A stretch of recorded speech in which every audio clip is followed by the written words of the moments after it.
مامۆستا قانع ماڵبەشکردن لەگەڵ براکەم. براوە باوکمان ڕۆیی بە ڕەحمەت، چاک نەجاتی بوو لە دەرد و زەحمەت.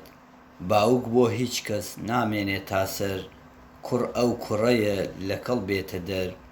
مەسەلە مەشهوور برامان برایی، بەڵام بەو شەرتەی کیسەمان جیایی.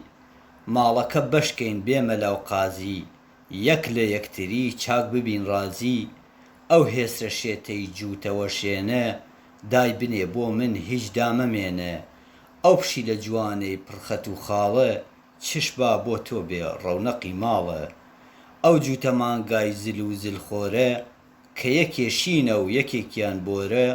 بۆ من دوو مریشک لاری و هێلکەکەر، دای بنێ بۆ خۆت بەبێ دەردی سەر.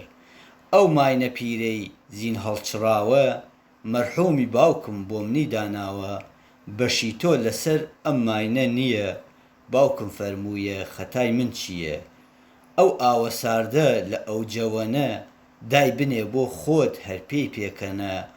لە دەرگای حەوشە هەتاک و سەربان، دای بنێ بۆ من سەرپاک هۆدەکان. ئەمما لەسەر بان هەتا ئاسمان، هەمووی بۆ تۆ بێ بێ کەسی و نوقسان. هەردووکیان بۆ من گاسوور و گاڕەش، دوو سەگمان هەیە بۆ تۆ لە جێی بەش. نەکای بۆ بێنە نەجێی بماڵە، هیچ ئەرکیان نییە ئەو دوو گەماڵە.